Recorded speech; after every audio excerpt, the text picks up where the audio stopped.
आज मैं आप सबको अपने बुक्स दिखाती जो मैं अपने प्रिपरेशन के दौरान ऑफलाइन रूम में जो रह के प्रैक्टिस करती थी। और शुरुआत में आपको पता नहीं होता है कि कैसे पढ़ना चाहिए, क्या जिसने जो बोला वो सारी चीज़ें मैं करते गई, पढ़ते गई, देखते गई। ये दिख रहा है आपको। आरआरबी पीओ के लिए मैंने मेंस के लिए ख़रीदा था। जब मेरा पहली बार प्रीलिम्स निकला था, मेंस का कोई कंटेंट मेरे पास नहीं था। ये बैंक पीओ की इंग्लिश के प्रैक्टिस के लिए ख़रीदा गया था मैंने, एसबीआई पीओ के प्रिलिमिनरी के लिए। मैंने सबसे पहली बुक ये ख़रीदी थी। जो पैरामाउंट में मेरा एडमिशन हुआ था तो वहाँ पे मेरे एक सर थे, तो सर ने कहा कि अगर आईबीपीएस की प्रैक्टिस करनी है तो सबसे पहली बुक मैंने अगर कोई पटना में ख़रीदा था बैंक के लिए तो ये ख़रीदी थी बुक। इसको मैंने 2 से 3 बार, मतलब बहुत बार बनाया है इसको। ये हो गया, फिर प्रीलिम्स के लिए हो गया, मेंस के लिए। ये सब तो पैरामाउंट का दिया हुआ है। पैरामाउंट, ये भी पैरामाउंट का है। ये हमने एसबीआई के लिए ख़रीदा था। बोली ना कि कोई पता तो होता नहीं है ना, बस जिसने जो बोलते गया मैं वो ख़रीदते वही कि हमें किसी तरह पढ़ना है, पढ़ाई करना है। ये भी हो गया आईबीपीएस पीओ का प्रीलिम्स पेपर।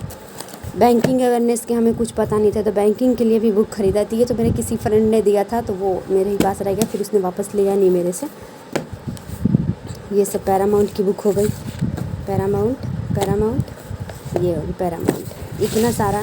फिर डीआई के प्रैक्टिस के लिए भी हमको पता चला तो डीआई के लिए भी हमने ख़रीदा ये। फिर बैंकिंग क्लरिकल के लिए, आईबीपीएस क्लर्क के लिए मैंने, मतलब ये चीज़ होता है ना कि जिसने जो बोलते गए मैं वो ख़रीदते गई। पता नहीं था अगर क्लर्क का तैयारी करना है तो क्लर्क की बुक खरीदती थी, पीओ की तैयारी करनी है तो पीओ की बुक खरीदती थी, और टेस्ट भी देती थी, ऑफलाइन भी रूम में प्रैक्टिस करती थी। ये तो मैंने एक रेलवे 2019 वाला फॉर्म भरा था, उसके लिए ख़रीदा था ये, जिसमें टियर 1 मेरा निकला था, टियर 2 में इलाहाबाद में था, कोई रीज़न था तो इसलिए मैं दे नहीं पाई थी। और ये सीजीएल के लिए भी मैंने सीजीएल भी 1-2 बार दिया है तो उसके लिए प्रैक्टिस किया है। और रेलवे वाला तो ऐसे, और सीजीएल के लिए ही मैंने ये इंग्लिश वाली बुक ख़रीदी थी कि भाई इंग्लिश की भी थोड़ी प्रैक्टिस हो जाए, वर्ड मीनिंग वगैरह। ये आज अब घर आई, पुरानी सारी चीज़ें देखी तो याद आने लगा कि यार इतना सब कुछ मैंने ख़रीदा था, पढ़ा था। अब ये सारी बुकों को कोई लेगा भी नहीं अगर मैं किसी को देना चाहूँ, क्योंकि अब ऑफलाइन का टाइम ही नहीं रहा। ये सारी चीज़ें अब कौन लेगा, कौन देखेगा। एक और चीज़ दिखाती हूँ मैं, दिख रहा है आपको?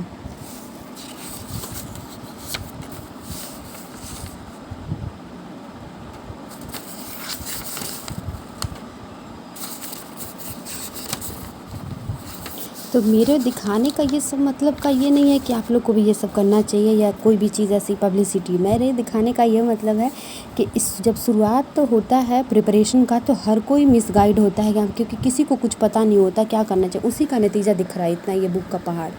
उस टाइम हमें पता ही नहीं होता था कि ऑनलाइन में भी इतनी सारी चीज़ें मिलती हैं, हमें ऑफलाइन की ज़रूरत नहीं है। लेकिन उस टाइम पता नहीं होता, हर कोई इधर उधर मिसगाइड थोड़ा बहुत होता है। मैंने भी, इसलिए तो मेरे पास जिसने जो कहा मैं वो सब खरीदते गई, पढ़ते गई। बस मेरे दिमाग में था कि हाँ, मुझे खाली हाथ नहीं लौटना, मैं आई हूँ तो कुछ ना कुछ करके जाऊँगी। दिख रहे हो, IBPS clerk, PO, SBI PO clerk, RRB PO clerk, सारी किताबें हैं मेरे पास, हिंदी, इंग्लिश, जिसने जो बोला। इनफैक्ट मेरे पास हिंदी की भी किरण पब्लिकेशन की किताबें हैं जो मैंने आरआरबी पीओ में हिंदी ली थी, मुहावरे, ये वो सारी चीज़ें। तो मेरा दिखाने का यही है कि मैं भी मिसगाइड हुई थी, लेकिन फाइनली जब हमें रियलाइज़ हुआ फिर हमने धीरे धीरे सब कुछ ठीक कर लिया। मोरल ऑफ द वीडियो, चीज़ों को सिंपल रखो, कॉम्प्लेक्स नहीं बनाइए और सही समय पर सही डिसीज़न लीजिए।